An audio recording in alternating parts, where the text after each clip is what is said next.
महाराज की, हनुमान जी महाराज की, माँ के बिहारी लाल की, रुक्मणी मैया की, दाऊ जी भैया की, राघवेंद्र सरकार की, सीता मैया की, चारों भैयान की, धरती मैया की, गंगा मैया की, गैया मैया की, सब संतों की, सब भक्तों की, नमः पार्वती पतये हर हर महादेव।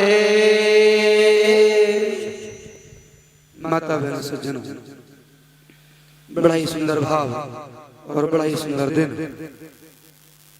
आपकी इस पवित्र नगरी में चल रहा है। इस पवित्र नगरी में बड़ी धूमधाम के साथ में, बड़ी श्रद्धा भक्ति के साथ में आप सब लोग बड़े ही भाव के साथ में बड़ी सुंदर श्रीमद् भागवत कथा का रसास्वादन कर रहे हैं। माता बहन सज्जनों, जब जब उस पिता की, उस ईश्वर की हमारे आपके ऊपर, हमारे परिवार के ऊपर, हमारे नगर में, हमारे क्षेत्र के ऊपर जब जब प्रभु की कृपा होती है, तब तब ऐसे शुभ कार्यों का आयोजन हमारे और आपके दरवाजे पर किया जाता है। ये सुंदर कथा आप सबको जीवन जीने की कला और उस परम का परमात्मा के गुणों का वखान करने के लिए आपके दरवाजे पर, आपके इस नगर में पहुंची है।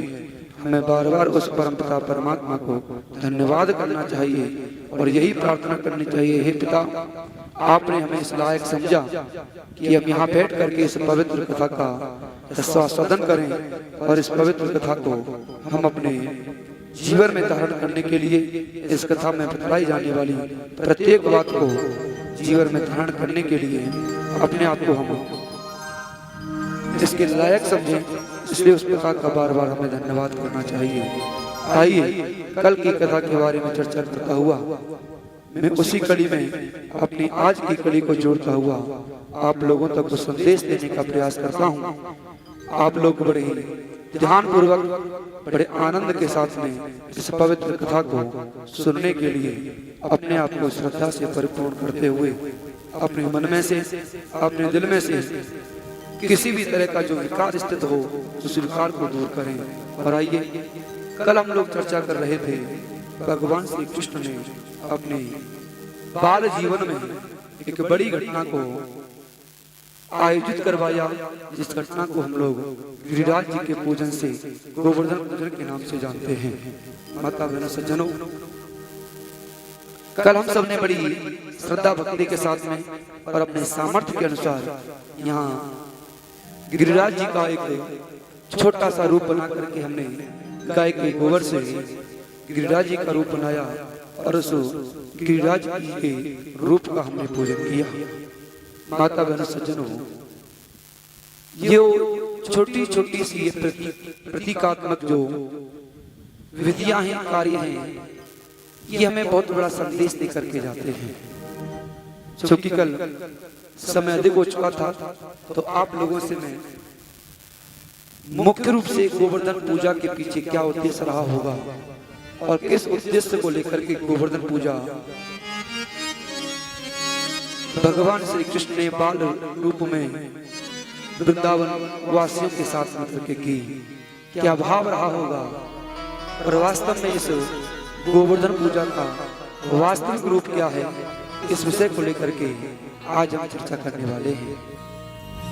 हमने कल चर्चा की थी, छोटी सी चर्चा हमने कल की थी गौ और वर्धन को लेकर के। गौ किसे कहते हैं और वर्धन किसे कहते हैं। मैंने आपको बताया था गौ तीन चीजों को कहा जाता है। ध्यान पूर्वक सुनना और इन बातों को अपने जीवन में धारण करने का प्रयास करना। गौ तीन चीजों को कहा जाता है। सबसे पहला गौ, जो गाय हमारे घर में बंधी होती है, जो हमारे घर से पार घूमती रहती है, उस चार पैरों वाले पशु को हम गौ के नाम से जानते हैं। वर्धन कहते हैं बढ़ाने को। हमें गौओं की संख्या को बढ़ाना चाहिए। तो आज तो हम लोग अपने घरों में से, अपने नगर में से, अपने क्षेत्र में से अपनी गौओं की संख्या को बढ़ाने की बजाय घटाने का कार्य कर रहे हैं।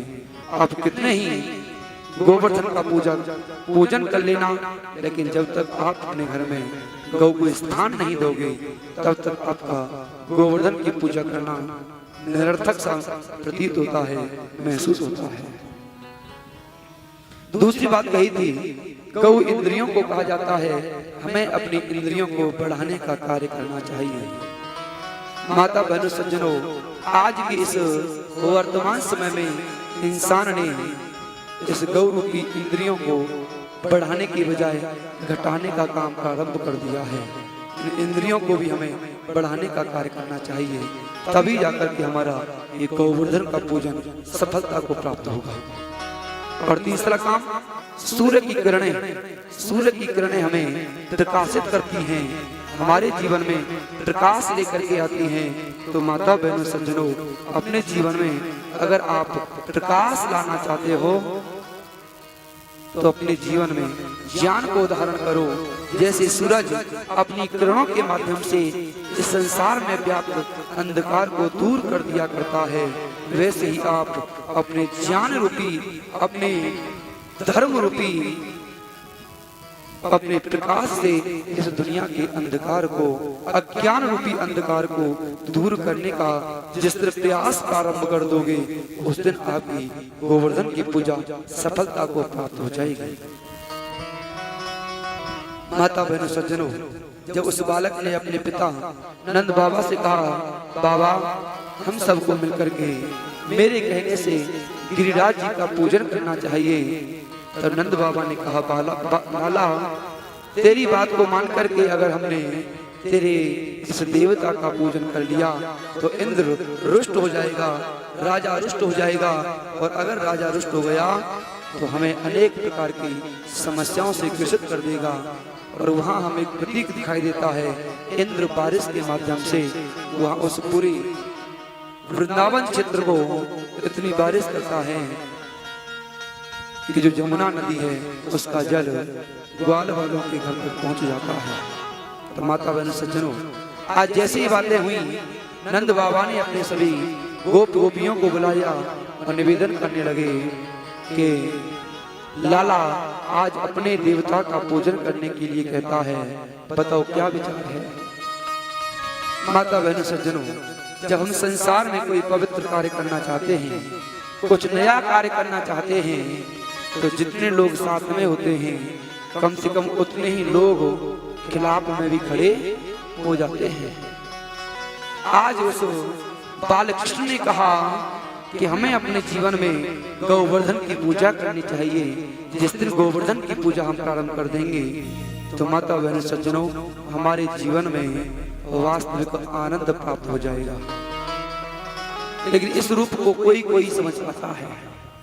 जैसे ये बात ग्वाल वालों तक पहुंची, ग्वाल वाल कहने लगे, बाबा क्यों छोटे से बालक की बातों में आते हो, क्या पता इस छोटे से बालक का कहना हमने मान लिया तो राजा हमारे ऊपर अनेक प्रकार की समस्याओं की झड़ी लगा देगा, अनेक प्रकार के दंड हमें प्रदान कर देगा।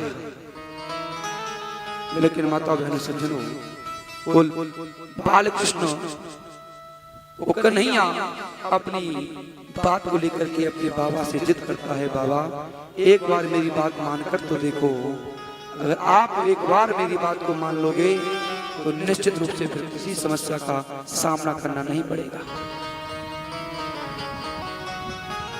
बाबा विवश होकर के अपने पुत्र की बात को मानते हैं और घोषणा करवा देते हैं सभी वृंदावन वासियों के लिए कि कल प्रातः सब लोग मिलकर के, क्योंकि आज का दिन तो निकल गया, कल प्रातः सब लोग मिलकर के लाला के कथनानुसार गोवर्धन का पूजन करेंगे।